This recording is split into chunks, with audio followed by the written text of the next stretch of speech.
Welcome, everyone, to Real Estate 360 Live. I'm your host, Ryan Sloper. For those of you not familiar with the program, my guests and I will cover every angle of real estate, from interest rates to the economy to what's happening in Washington. Anything that affects our local real estate markets will be covered here.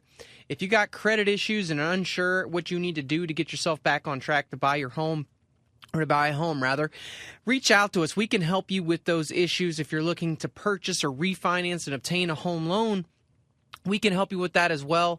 If you're looking to buy or sell a home in this tumultuous market, I mean, obviously in the Washington, D.C. metro area, we've seen some nice appreciation over the last 6 months to a year, and many people are actually more heading towards more of a break-even point. We know that 1 in 3 homeowners right now are upside down in their homes, but in the D.C. metro area, it seems like we're finally making our way out of that scenario. And if you're unable to still sell and you're contemplating whether you need to short sell your home to avoid foreclosure, we can help you with those things. Reach out to us at our off-air phone number. It's 877-245-2030. That's 877-245-2030.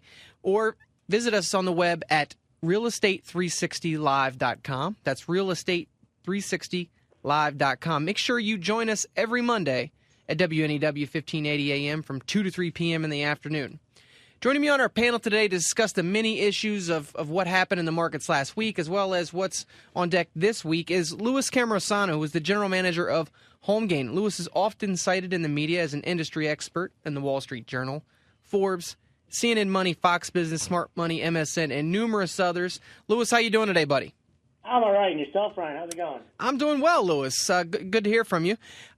We've got a lot on deck this week, and I wanted to jump right into, obviously, we have the Republican convention coming up as of, I believe, what is it, tomorrow? It depends on the hurricane. Yeah, it depends on the hurricane, right? And I thought one of the interesting things right off the bat was that they were trying to prepare a speech for Ron Paul to give basically his full endorsement of Mitt Romney, and he basically came out and said that he's not going to do it. He's willing to, he's not going to give a full endorsement for Romney, and for which I guess they basically aren't going to put him on the air to do that. It's pretty interesting. I guess it's basically just his way of saying that, that that's not what I'm all about, so I'm not going to sit here and give my full endorsement. What are your thoughts on that? Well, I think it's refreshing. Ron Paul has been for 20-some-odd, 30 years a non-politician.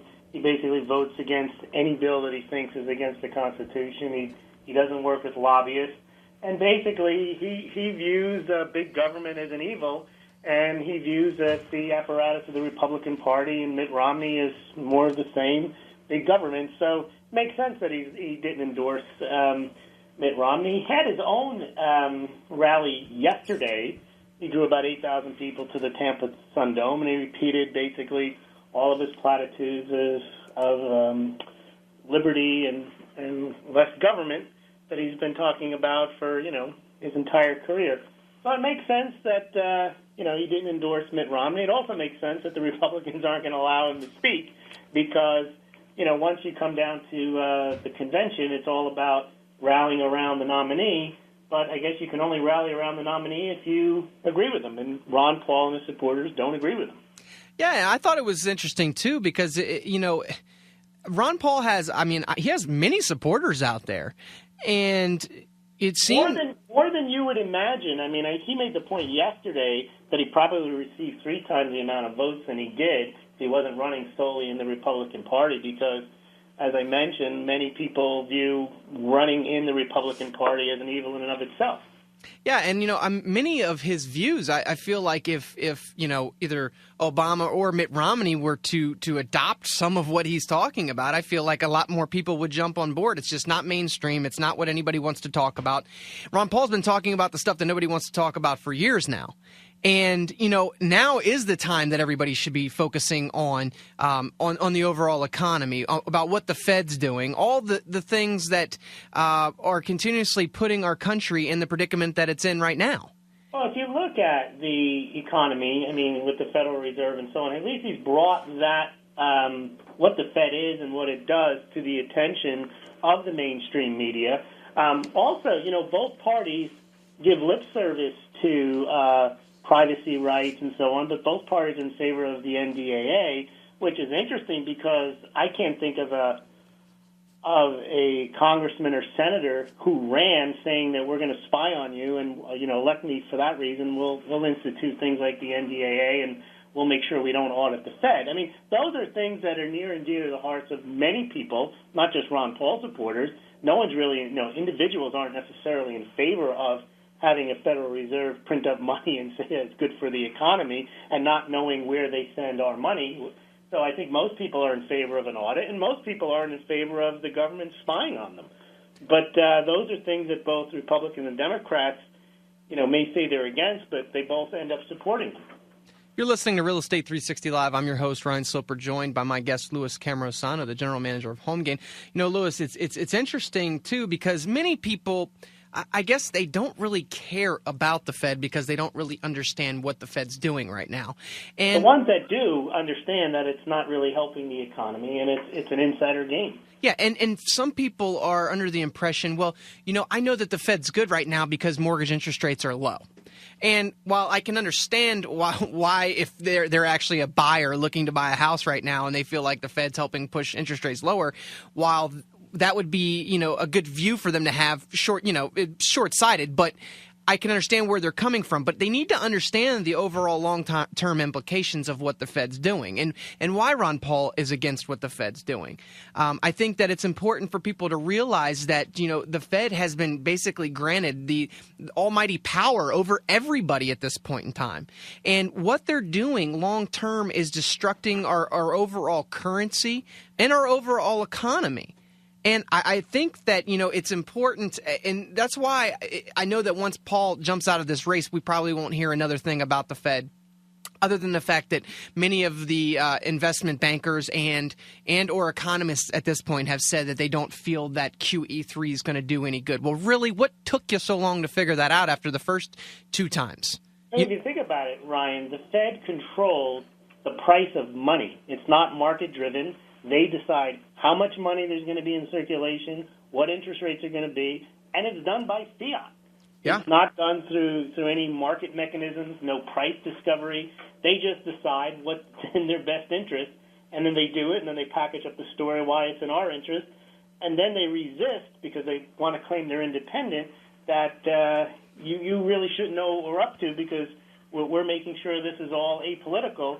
And, it may be apolitical, but it's all designed to really help all the other central banks, and they basically control what happens in the economies, and they direct the money to where they want it to go. And where do you think they want it to go? Not exactly. I was reading, I believe right now, the banks on basically in reserve accounts, they have about $1.5 trillion, okay? Money that's not being lent out to business owners, to consumers. So all this money is just being sitting in reserves. What are the banks doing with it? It's not just sitting there. They're investing that. They buy treasuries with exactly. it. They're buying treasuries, which, like I said, once again, I believe that there is some sort of backroom deal that's going on with the Fed where they're going to continuously buy these treasury bonds because there's less and less appetite from China and elsewhere. So we're going to have banks from the homeland continuously buy our debt just to keep up with the scheme that we've got going on here. The banks give the Fed gives the banks money, and then the banks lend it back to the United States by buying U.S. treasuries. Yeah, and they're just pushing paper around. They're pushing paper around. It's going to be interesting because there's been I'm trying to think which it was. I think it was Chicago Federal Governor Evans.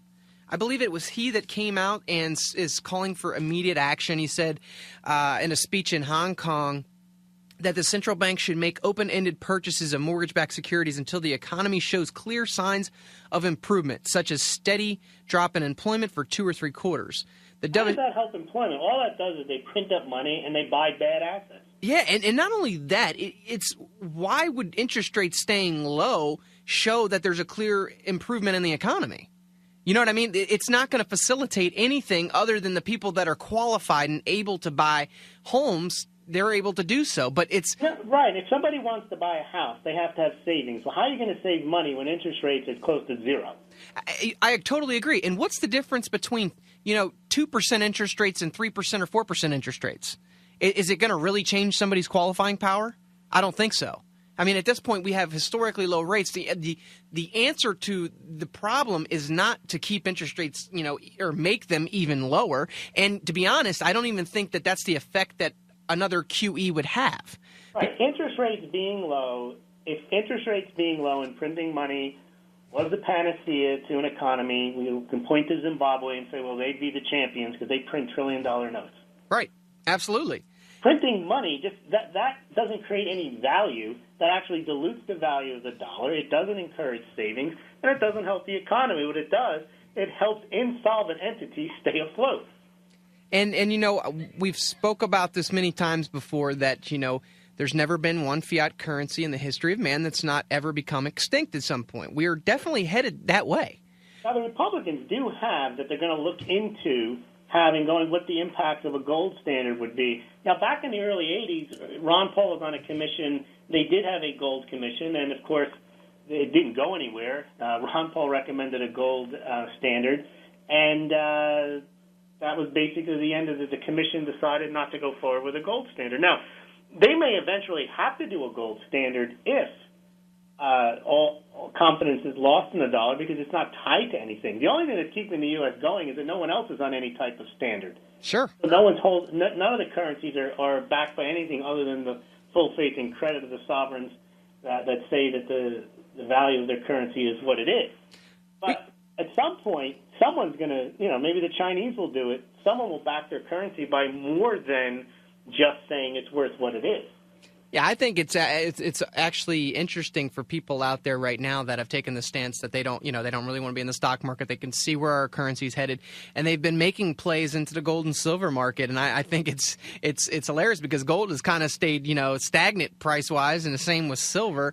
And while silver's well undervalued, Ryan. I mean, silver is trading at 60 times less the value of gold, and historically it trades 15 to 20 times. I know. I mean, and it's amazing to me. I mean, we've got some of these stock prices that are just shooting up, and most of it is institutional investments. It's not from you or I that are going and opening up a trade account and buying these stocks. It's these. Oh, it's the most interesting is when I was growing up, I always heard that you were supposed to put 10% of your money into precious metals and gold. But I read a statistic the other day that less than 1% of the investable assets are in gold and silver.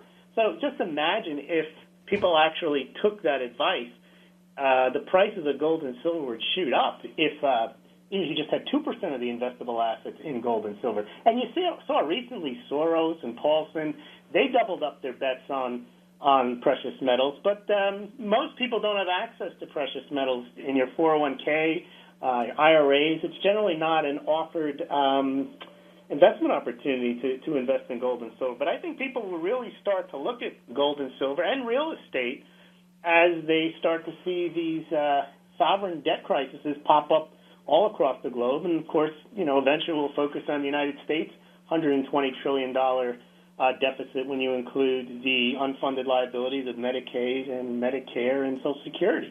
I totally agree, and I think that, it's important. Our show is all about, helping consumers out there make an informed decision. And I think, we bring up the politics of what's going on and a lot about what the Fed is doing. And I think it's more or less what we're trying to let you guys know is that, it is a fantastic opportunity still. Now, how long is this opportunity going to last for you to capitalize on a low interest rate environment, which is basically interest rates that are being artificially manipulated by the Fed for an extended period of time. And I would say that this is probably going to go on for another 1 to 2 to 3 years, however long they can let it go. But, it could stop tomorrow. So, if you're going to make a decision to buy, go ahead and consider doing that today if you're in a position, you're willing and able, and you have the money to do so. Reach out to me, 877-245-2030. When we come back, your credit report could be re-pulled again prior to closing and actually ruin your chances of getting a mortgage. When we come back, we'll let you know what you should be aware of. Stay right there.